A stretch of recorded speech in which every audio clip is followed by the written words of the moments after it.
자, 드디어 우리가 베드로 전서를 넘어서 베드로 후서까지 왔습니다. 야, 예.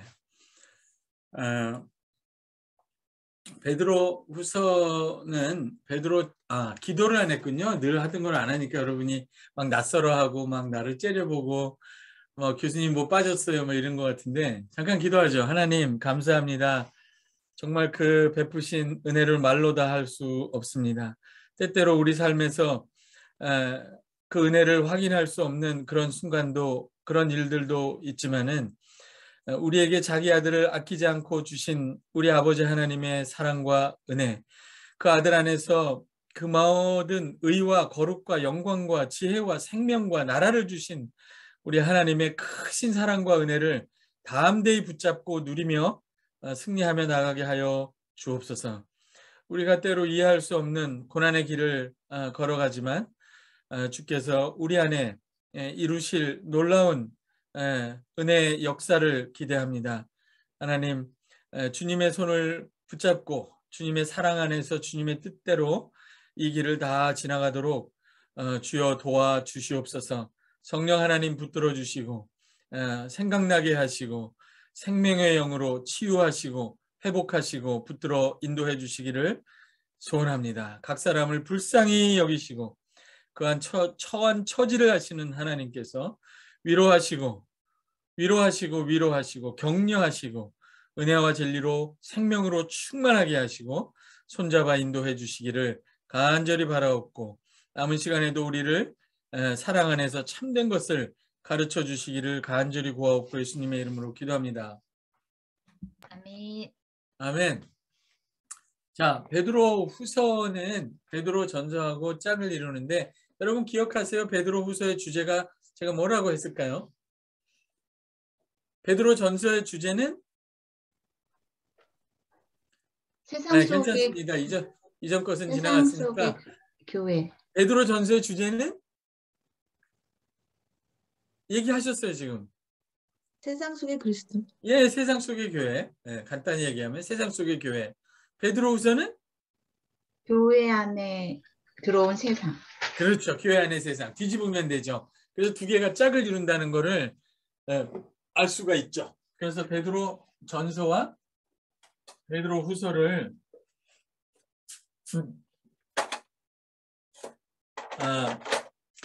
세상 속의 교회, 그죠? 교회 속의 세상. 그 방주 비유처럼 말씀을 드렸어요. 예. 교회가 세상을 지나가다 보면 우리도 마찬가지. 그리스도인이 우리 안에 아무리 더럽지 않고 썩지 않고 쇠하지 않는 그리스도의 보혈과 성령과 부활 생명이 있다 하더라도 더럽고 썩어지고 허무한 세상을 지나가다 보면 우리도 더러워지고 썩어지는데 휘말리고 상처받고 허무한 일에 자꾸 휘말리고 이렇게 하잖아요. 그것처럼 교회 안에 이 세상이 들어옵니다. 그래서 베드로 후서는 거짓 교사들의 문제를 그렇게 많이 다뤄요. 여러분 한 가지 구분해야 될 게 있는데 거짓 교사하고 이단은 다릅니다. 이단은요 예수 그리스도에 대한 신앙 고백이 달라요. 예수를 믿는다고 하는데 실제로는 이만희를 믿든가 하나님이 세 분이 아니라 한 분이라든가 이렇게 중대한 교리, 예수 그리스도에 관련된 교리를 예수가 사람인데 하나님이 아니라든가 하나님인데 사람이 아니라든가 이렇게 예수 그리스도에 관련된 증언, 그 성령의 증언인데 그거를 거부한다는 건 성령을 받지 않았다는 뜻이에요, 사실은. 자, 그러니까 예수 그리스도에 관한 증언에 대해서 어긋나는 사람들이 다른 말을 하는 거예요. 우리가 함부로 어떤 게 이단 막 교회에서도 옛날에 그렇죠. 청년들이 이렇게 그 강대상에서 드럼 치면 이단 이렇게 이단을 아무 데나 갖다 붙이면 안 돼요. 조심해야 돼. 최소한의 경우에다 붙이는 게 이단이라는 뜻. 이단이란 뭐냐면 네 아버지하고 내 아버지는 다르다는 뜻이에요. 너하고 나는 형제가 아니라는 거예요. 우린 가족이 아니라는 거예요. 그런 말을 그렇게 쉽게 할 수가 없죠. 그거는 정말 아버지가 다를 때 할 수 있는 말이에요. 아버지만 아셔요, 사실은. 근데 우리가 확인할 수 있는 거는 예수 그리스도를 부인하거나 예수 그리스도에 대해서 성경이 하는 것과 다른 말을 할 때 그때 우리는 그게 명확하게 이단이라는 걸 알아요. 왜냐하면 그건 성령은 예수님을 증언하시는 분인데 그 성령의 증언이 아니라는 게 너무 명백하기 때문에 그래요. 아시겠죠?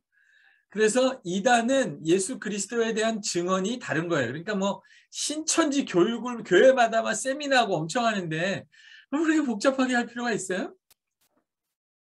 그냥 물어봐요. 신천지 뭐 성경 공부하자 그러면 야 너는 예수를 누구라고 생각하니? 그 말만 하면 돼요. 그것만 계속 파요. 그럼 말을 빙빙 돌리겠지. 야 이만희가 예수하고 무슨 관계니? 결국은 이만희가 자기가 새로운 목자, 종말의 목자, 자기가 예수라고 하는 거예요. 사실은 그걸 뒤집어서 막 뭐 이렇게 목자니 새 언약이니 뒤집어 쓰지. 교리를 뭐 요한 계시록 이런 거 할 것도 없이 너는 예수를 누구라고 하느냐 그것만 물어보세요. 여호와의 증인도 간단해요. 예수가 누구냐? 여호와 하나님만 신이고 예수는 하나님이 아닌 거예요. 그러면 끝나는 거예요. 그냥 그걸로. 그러니까 이단을 분별하는 건 명확해요. 너는 예수를 누구라고 하느냐? 너희 교주는 예수를 누구라고 하느냐? 그것만 확인하면 돼요. 그 시간도 없는데 그거를 신천지 교리를 다 배워가지고 분석을 해. 말도 안 되는 얘기를. 말도 안 되는 걸 그걸 여러분 그 가짜 지폐 구분할 때 핵심적인 거 진짜 지폐에 있는 게 거기 없으면 끝나는 거지. 가짜 지폐를 뭐 연구를 해요. 가짜 지폐를 연구하는 것보다 진짜 지폐를 연구를 많이 하면 가짜는 금방금방 눈을 띄어요. 그러니까 모든 이단들의 핵심적인 내용은 예수가 누구라고 하느냐는 거예요. 이슬람이 왜 이단이고 왜 우리가 받아들일 수 없어요? 예수는 하나님이 아니라는 거잖아요. 하나님은 알라 하나뿐이라는 거예요. 하나님은 아들이 없다는 거예요. 그리고 그 아들도 하나님이 아니에요. 그럼 끝난 거지. 뭘 어떻게 더 뭐라고 얘기할 필요가 있어요? 네. 그 이단도 그렇고 신천지도 그렇고 이단은 다 그래요. 네. 이단은 결국 교주가 자기가 예수라고 말하는 거예요. 어쨌든 근데 이 거짓 교사들은요. 신앙 고백을 해요. 입으로는. 예수를 믿는다고 하고 교회 안에 들어오니까 교회 안에서 가르치겠죠. 네, 설교도 해요. 이분들이. 이래서 거짓 교사가 무서워요. 교회 안에 들어와서 거짓 가르침을 가르쳐요. 그러니까 본문에 보면은 2장 1절에 보면 내 성경이 찢어져가지고 2장 1절 끝에 보면 멸망케 할 이단을 끌어들여 결국은 이단이 되는데 이단이라는 건 끝이 다르다는 거잖아요. 시작은 비슷한 거예요. 자기들을 사신 주를 부인하고 할 때 이 주는 하늘 보좌에 앉으신 그 큐리오스 이런 교리적인 그런 의미에서 주가 아니라 주인 되는 거를 부인하는 거예요. 예. 그러니까 교회 안에 들어와서 이런 걸 끌어들인다는 건 신앙 고백을 하고 들어왔겠죠. 목사면 안수도 받았겠죠. 근데 예수 그리스도가 주인이라는 걸 부인해요. 실제적으로. 입으로는 예수님을 주라고 말하는데 주인 된 거를 완연히 부인해요. 근데 이들이 입으로는 예수님을 믿는다고 하는데 실제로는 이들의 정체가 뭐냐면 2장 14절 끝에 가면 이런 말이 나옵니다. 저들은 탐욕에 연단된 마음을 가진 자들이니 저주의 자식이라. 저주의 자식이라. 그 다음에 12절에 보면 그러나 이 사람들은 본래 잡혀 죽기 위하여 난 이성 없는 짐승이라고 얘기해요. 유다서에 가면 이런 비슷한 거짓 교사들의 정체를 뭐라고 그러냐면 유다서 몇 절이죠? 유다서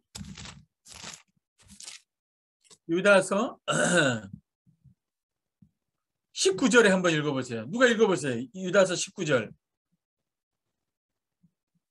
이 사람들은 분열을 일으키는 자며 육에 속한 자며 성령이 없는 자니라. 네. 분열을 일으킨다는 말을 참 조심해야 되는데 분열만 일으키면 무조건 거짓 교사가 아니라 그러면 종교개혁자들도 다 분열을 일으킨 자들이니까 거짓 교사 되겠네. 본질은 뭐냐면 육에 속한 자며 성령은 없는 자예요. 성령을 아예 처음부터 받지 못하고 거듭나지도 않은 사람인데 목사가 된 거예요. 이럴 일이 있을 수 있다는 거예요. 무서운 거죠, 이게. 저주의 자식이고 이성이 없는 짐승이고 입으로는 예수 믿는다고 하는데 실제로는 예수가 주인 되신다는 거를 알지도 못하고 그렇게 하지도 않는 사람들이에요. 완연하게. 가끔씩 실수하는 게 아니라 아예 이 사람들은 자기가 주인이에요. 네. 그러니까 이거 분별하기가 쉽지가 않고 한 걸음 더 나가면 이 거짓 교사들에 대한 이야기를 쭉 읽으면 나도 뜨끔뜨끔한 경우가 있어요. 왜냐하면 이 사람들이 교회 안으로 끌고 들어오는 게 거짓 가르침과 동시에 그들의 부패한 성품과 행실이에요. 부패한 성품과 행실이라는 건 결국 세상의 더러움과 썩어진 거 허무함을 끌고 들어와요. 교회 안에. 베드로후서가 세상, 교회 속에 있는 세상 아니에요? 이들이 세상을 어떻게 교회 안으로 끌고 들어오냐면 거짓 가르침으로 끌고 들어와요. 세상에는 심판이 없다. 새하늘과 새 땅 이런 거 없다. 세상은 있는 그대로 계속 갈 것이다. 경험주의자들이고 인본주의자들이고 세상 세속주의적인 철학자들이죠. 이 세상을 보는 그대로 말해요. 이런 사람들은 종말이나 심판에 대해서 설교 안 하죠. 절대로 안 해요. 베드로후서 설교 절대로 안 합니다. 가끔 뭐 한 구절이나 집어서 할까? 그리고 그들의 성품이 부패해 있어요. 더러움을 끌어들이고 탐욕이죠. 그 다음에 썩어짐을 끌어들이고 교회 안에 덕을 해치죠. 성도를 미혹해서 시험에 들게 해요. 그 다음에 허무한 거, 교만한 거, 썩어지는 걸 끌어들이죠. 자기를 우상으로 만들어요. 예. 교회 안에다가 자기가 그동안 해왔던 업적을 기리는 기념관을 만들죠. 교회 안에다가. 이거 이렇게 되면 너무 좀 직접적인데 우리 집사람이 또 중간에 저한테 얘기했어요. 목사님들에 대해서 너무 과하게 하지 말아라. 그러니까 세상에서 인간을 우상화시키는 그런 방식을 그대로 교회 안에 갖고 들어와요. 자기를 우상화해요. 구역 찬송을 하면 하나님의 영광을 돌리는 게 아니라 목사님을 즐겁게 하는 구역 찬양을 만들어요. 이렇게 구성을. 그렇게 한다고 해서 정말 이 사람이 거짓 교사냐 아니냐 그건 모르겠죠. 하나님만 아세요. 근데 그런 증거들을 피하라는 거예요. 세상에서 더러운 행시, 더러운 문화를 가지고 들어와요. 교회 안에. 여러분 집사가 되고 장로가 되는데 왜 돈을 내요? 교회에. 직분을 받으면서 왜 돈을 내세요? 계급이에요? 그 내라니까 내야지 또 어떻게 하겠어. 교회 나올 수도 없고. 물론 헌금으로 자발적으로 알아서 하면 좋겠지만 그걸 노골적으로 얼마씩 그렇게 하는 게 어디 성경에 있고 어디에 있어요. 그런 게. 그건 직분을 돈으로 사는 거하고 거의 비슷하죠. 다 제사장인데 뭘 사요? 다 왕 같은 제사장인데.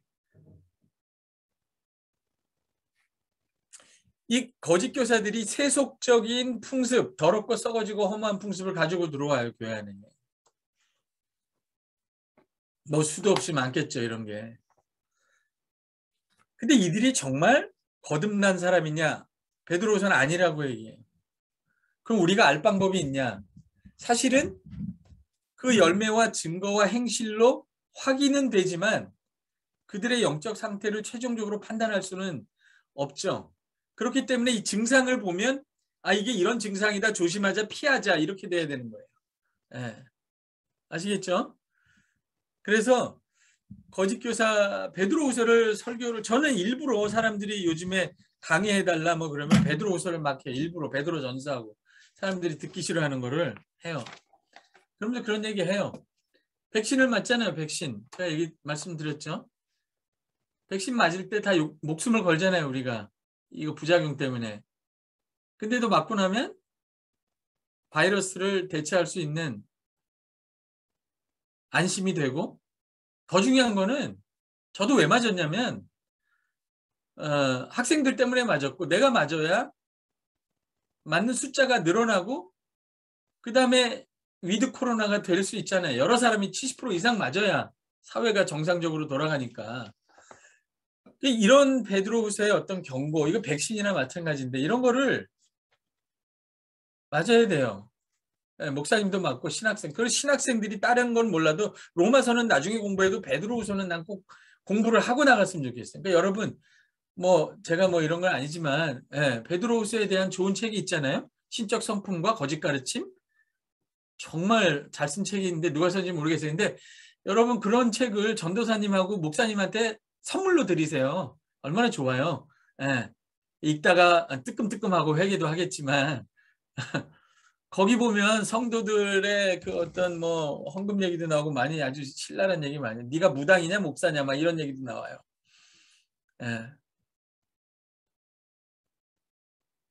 그 부흥회 내내 동안 돈 얘기, 복 얘기 하다가 끝나는 목사도 얼마나 많아요. 틀림없이 거짓 교사예요, 그런 사람들은. 믿다가 타락한 건지 애초에 안 믿은 건지 모르겠지만 거짓 교사예요.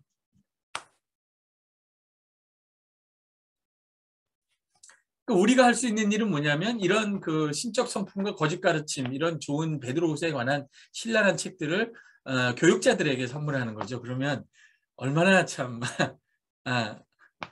제 얘기가 아니라 어쨌든 간에 그래서 이 백신을 맞아야 된다는 거예요. 그래서 난 신학생들이 정말 베드로후서만큼은 공부를 했으면 좋겠다 그런 생각이 많아요.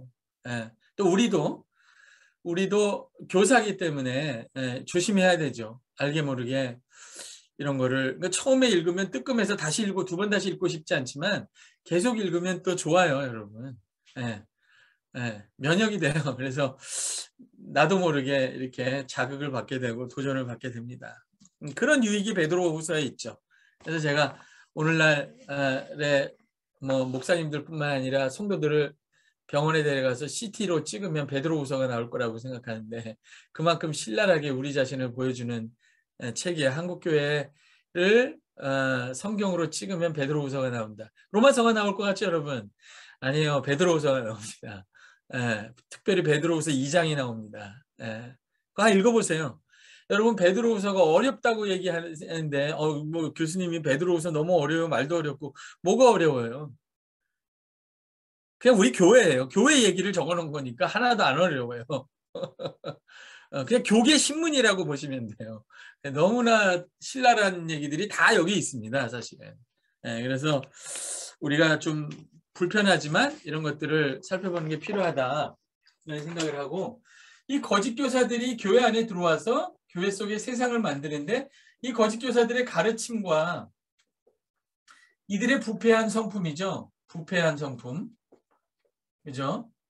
그 다음에 행실. 이게 왜 부패하고 부패한 성품이고 부패한 행실이겠어요? 세상을 끌어들이는 거예요. 세상에 더러운 거 썩어진 거 허무함을 끌어들여요. 세상 같은 교회를 만들어요. 교회에 왔는지 세상에 왔는지 잘 몰라요. 세상에서도 뭐 전도하면 경품 주니까 교회에서도 전도하면 세상에서도 경품 주고 하니까 교회에서도 경품 줘요. 뭐 냉장고도 주고 뭐 난 그게 맞는 건지 모르겠는데 도대체 하여튼 가르침과 부패한 행실로 이 거짓 교사들이 교회 속의 세상을 끌어들이는데 그러면 이거를 어떻게 저항하겠느냐 하는 문제가 나오죠. 그게 베드로전서 1장에 나옵니다. 이 이야기를 하기 전에 문학적 구조 얘기 전에 전체적으로 한번 보면 이 얘기 아직도 그 교회와 세상과 교회 얘기인데 뱃 전후를 같이 놓고 한번 봐요. 베드로전서 다시 한번 봅시다. 베드로전서 1장 3절에서 4절 누가 한번 읽어봐요. 다시. 베드로가 얼마나 일관된 신학을 전개하고 있는지 한번 보세요. 베드로전서 1장 3절에서 4절 한번 보세요. 누가 읽어봅시다. 우리 공부했죠? 읽어보세요. 우리 주 예수 네. 양보하느라고 또 아무도 안 읽는구나. 그냥 읽으세요. 둘이 읽어도 돼요. 우리 주 예수 그리스도의 아버지 하나님을 찬송하리로다. 그의 많으신 긍휼대로 예수 그리스도를 죽은 자 가운데서 부활하게 하심으로 말미암아 우리를 거듭나게 하사 산 소망이 있게 하시며 썩지 않고 더럽지 네, 않고 4절. 네, 썩지 않고 더럽지 않고 쇠하지 아니하는 유업을 있게 하시려니 곧 너희를 위하여 하늘에 간직하신 것이라. 네. 너희는 더럽지 않고 썩지 않고 쇠하지 않는 나라, 땅을 얘기했죠. 나라를 얘기한 거, 유업이니까. 네. 보세요, 이게 지금 하늘에 간직돼 있죠. 여기서는. 그쵸? 이게 어디로 갑니까? 이게 베드로 후서 1장 11절 한번 누가 읽어보세요. 베드로 후서 1장 11절. 이같이 하면 우리 주 곧 구주 예수 그리스도의 영원한 나라에 들어감을 넉넉히 너에게 주시리라. 영원한 나라라고 합니다. 영원한 나라. 우리가 이제 영원한이라는 말을 그렇게 개념적으로만 듣지 않을 거예요. 이 반대는 뭐예요? 쇠하는 나라예요. 어디예요?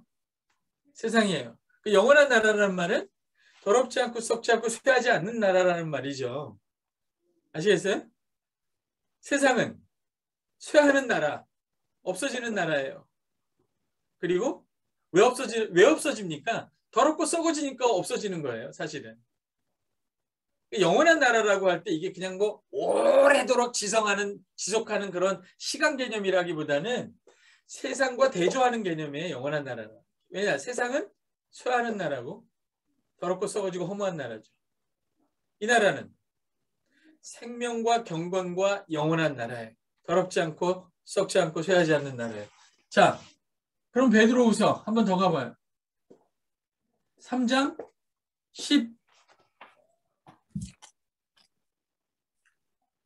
10절에서 13절까지 한번 읽어볼까요? 10절에서 13절. 자, 읽어보세요. 누가 읽어보세요.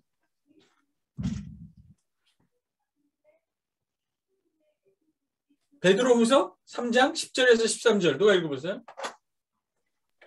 그러나 주의 날이 도둑같이 오리니 그날에는 하늘이 큰 소리로 떠나가고 물질이 뜨거운 불에 풀어지고 땅과 그 중에 있는 모든 일이 드러나리로다. 이 모든 것이 이렇게 풀어지리니 너희가 어떠한 사람이 되어야 마땅하냐. 거룩한 행실과 경건함으로 하나님의 날이 임하기를 바라보고 간절히 사모하라. 그날에 하늘이 불에 타서 풀어지고 물질이 뜨거운 불에 녹아지려니와 우리는 그의 약속대로 의가 있는 곳인 새 하늘과 새 땅을 바라보도다. 자, 보세요. 이 새 하늘과 새 땅이 드디어 나오죠. 이거는 하늘과 땅, 이거는 하늘에서 내려온 땅이에요. 새 하늘과 새 땅. 이게 지금 베드로전서 1장 4절에서는 하늘에 간직되어 있는 땅이라고 나오죠. 그리고 베드로후서 1장에는 이게 영원한 나라라고 나와요. 근데 3장 10절에서 13절 가면 이 땅이, 이 세상이 불에 타서 녹아지고 새 하늘과 새 땅이 아예 됩니다. A, B, C. 이게 베드로 전후서 전체 구조예요. 배경이에요. 아멘. 그러니까 베드로 전후서 자체가 새하늘과 새 땅을 배경으로 해서, 이 세상을 배경으로 해서 새하늘과 새 땅이 이미 그리스도를 통해 왔고 하늘에 간직되어 있고 이게 영원한 나라고, 이게 세상 끝에서 온다는 새하늘과 새 땅의 그 복음을 전제로 해서 하는 이야기예요. 베드로 전후서가. 네. 이 새하늘과 새 땅 얘기, 이 세상의 심판과 이 새하늘과 새 땅이 정말 이 세상에 내려오고 교회가 승리한다는 이야기가 요한계시록이죠. 그러니까 베드로 후서부터 이 이야기를, 새하늘과 새 땅 얘기를 하는 거예요. 그냥 율법에서 율법의 행위가 아니라 은혜로 구원받았어, 내 죄 사함 받았어, 그렇게 좁은 얘기가 아니에요. 이게 그건 시작이고 새하늘과 새 땅이 온다는 얘기예요. 이게 복음이에요, 여러분. 복음이라는 건 이런 게 복음이에요. 복음은 스케일이 이래요, 원래. 이 새하늘과 새 땅이 왔고 오고 있고 올 것이라는 얘기예요. 그러면 이 세상에서 어떻게 살아야 되겠냐 이 얘기예요. 이게 복음이에요, 복음. 하나님의 나라가 가까이 왔다. 이게 복음이에요. 예수님이 전한 복음. 하나님의 나라가 가까이 왔다. 네가 행함이 아니라 믿음으로 구원받아서 이제 사함 받았다. 이제 은혜로 구원받았다. 행함이 아니다. 그 얘기가 아니에요. 그건 그 좁은 얘기가 아니라고. 하나님의 나라가 가까이 왔으니 회개하고 복음을 믿으라. 그 말이에요. 새하늘과 새 땅. 이 나라를 배경으로 합니다. 다시 한번 이게 어떻게 베드로후서 그 구조 안에 들어와 있는지를 한번 보세요. 베드로후서 1장 4절에 한번 누가 읽어보세요. 베드로후서 1장 4절. 이로써 그 보배롭고 지극히 큰 약속을 우리에게 주사 이 약속으로 말미암아 너희가 정욕 때문에 세상에서 썩어질 것을 피하여 신성한 성품에 참여하는 자가 되게 하려 하셨느니라. 1장 4절에 보면 베드로후서가 3장이에요. 3장으로 되어 있는데 1장 첫 장에 세상이라는 단어가 나와요. 아까는 지금 새하늘과 새 땅 영원한 나라 이 쇠하지 않는 하늘의 유업 얘기했죠. 하나님의 나라. 지금 세상에 대해서 얘기해요. 1장에서 뭐라고 그러냐. 세상이라는 말이 나왔는데 세상하고 연결되어 있는 단어가 뭐예요? 세상에 뭐라고요? 뭐라고요? 썩어질 거라고 되어 있잖아요. 자, 2장 보세요. 2장 20절에 봐요. 2장 20절 그 다음 장. 2장 20절 누가 읽어봐요. 만일 그들이 우리 주 대신 구주 예수 그리스도를 알므로 세상의 더러움을 피한 후에 아하, 여기서도 세상이라는 단어가 나옵니다. 코스모스. 이 세상을 뭐라 그래? 세상의 특징을? 세상에 뭐요? 더러움. 이게 우연이라고 생각하세요, 여러분? 예? 베드로전서 1장 4절에 하늘에 있는 유업, 새하늘과 새 땅을 더럽지 않고 썩지 않고 쇠하지 않는 나라라고 표현한 게 이게 우연이 아니잖아요, 이게 베드로전서의 세계관이에요. 사도 베드로가 이 세상과 하나님의 나라를 보는 근본적인 시각이에요. 더럽고 썩지 않고 쇠하지 않는다. 그게 어디서 나왔냐? 십자가와 부활과 성령 그리스도 때문에 알게 된 거예요. 아멘. 여기 잠깐 신학교였어요. 잠깐 신학교였다고. 이게 놀라운 거예요, 여러분. 세상의 본질을 드러낸 건데, 그럼 썩어짐과 순서도 같대. 썩어짐과 더러움. 썩지 않고 더럽지 않고 썩어지고 더럽고 하나 남았네. 뭐가 남았어요? 쇠하는, 없어지는. 그게 남았죠? 그럼 어디 나오나요? 3장에 나왔어요. 베드로가 일부러 이렇게 쓴 건지 모르겠는데 3장 5절, 6절 보세요. 누가 3장 6절 읽어봐요? 3장 6절 읽어보세요. 이로 말미암아 그때의 세상은 물이 넘침으로 멸망하였으되. 여기서도 세상이라는 말이 나오죠? 이 세상이 뭐하고 연결돼 있어요? 그때 멸망. 그때 멸망해서 없어진 세상이에요. 사라진 세상. 그러면 베드로 후서도 이 세상에 대해서 똑같은 시각을 갖고 있는 거예요. 이 세상은 썩어지고 더럽고 쇠하는 거예요. 멋있죠, 여러분? 신학교 오고 싶지 않으세요?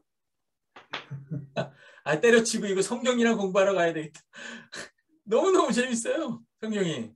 이것도 1장, 2장, 3장 차례로. 이건 감히 제가 발견했다고 말하고 싶어요. 이게 너무너무 제가 읽다가 이 발견이 너무 놀라웠어요. 어떻게 이렇게 하나씩 배열할 수 있을까? 그것도 순서대로. 썩어지고 더럽고 허무한 나라와 정반대로 썩어지는 세상, 더러운 세상, 허무한 세상이에요. 그러면 지금 베드로 전서와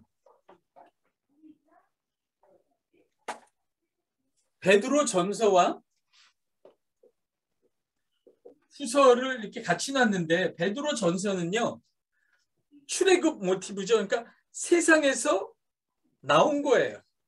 더럽고 썩어지고 허무한 세상에서로부터 그리스도의 십자가와 부활과 성령의 오심으로 이 세상에서 나왔어요. 여러분은 세상에서 직장을 다니고 있지만 여러분 세상에 속해 있지도 않고 세상의 본질에서 나와 있는 사람들이에요. 여러분 안에는 세상에 없는 것이 여러분의 영적 본질이에요. 더럽지 않고 썩지 않고 쇠하지 않는 것. 십자가와 부활과 성령의 능력이 여러분 안에 있어요. 아멘. 여러분은 세상 사람이 아닌 거예요, 이미. 세상 사람이 아닌데 세상에서 살려니까 낯설 수밖에 없는 거예요. 본인이 세상 사람이라고 착각하면 너무 어려워져요, 삶이. 아예 세상 사람이 아니에요. 가는 길이 완전히 달라요. 세상은 심판받아서 없어지는 쪽으로 가고 여러분은 영원한 나라, 새하늘과 새 땅으로 가는 중에 길이 달라요. 가는 길이 아예. 여러분은 하나님 보좌 우편으로 올라가고 있고 세상은 심판으로 지나가고 있어요. 그러면 베드로전서는 세상에서 나온 거죠. 그렇죠. 여러분 세상에서 나왔는데 그래서 내가 더럽지 않고 썩지 않고 쇠하지 않는 능력을 이 안에 그리스도와 함께 갖고 있는데 아직도 더럽고 썩어지고 험한 세상을 지나가면 제일 큰 위험은 뭐예요? 다시 더럽지 않고 썩지 않고 쇠하지 않는 나라가 있음에도 불구하고 다시 세상의 더러움과 허무함과 썩어짐에 휘말리는 경우죠. 그게 제일 큰 위험이라고 얘기하는 거예요. 그게 베드로 후서 2장 20절 보세요. 이게 제일 큰 위험입니다. 베드로후서 2장 20절 한번 보세요. 누가 읽어보세요. 베드로후서 2장 20절 또 한번 읽어보세요. 만일 그들이 우리 주 대신 구주 예수 그리스도를 알므로 세상의 더러움을 피하되 다시 그 중에 얽매이고 지면 그 나중 형편이 처음보다 더 심하리니. 자, 얽매이고 그게 제일 무서운 단어예요. 얽매이고. 물론 우리가 세상을 지나가면서 더러워지고 썩어지고 허무한 일에 부딪힐 수 있고 접촉할 수 있어요. 근데 얽매이는 건 달라요. 얽매이는 거는 세상이 나를 얽매일 때 나도 오케이 하면서 얽매이는 거예요. 같이 뒤엉키는 거예요. 내가 예스 하는 거예요. 그게 제일 큰 위험이라고 얘기하는 거예요. 지금. 어떻게 더러운 세상에서 깨끗하게만 살아요. 그러나 얽매여서 지는 단계까지 가는 거예요. 져버리는 거죠. 뭐가 세상. 그러니까 세상에서는 이겼는데 세상에 지는 거예요. 이사로 승진했는데 더러움과 썩어진 거 허무함에 얽매여서 졌어요. 그러면 나중 형편이 처음보다 못하게 돼요. 그렇게 돼요. 최 교수님이 이사 되는 걸 되게 싫어하나 보다. 근데 아니에요.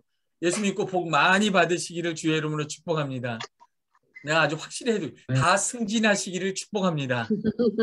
왜 아멘 안 하실까? 나는 비슷하게 얘기하는 거예요. 다 사장 되시기를 축복합니다. 예.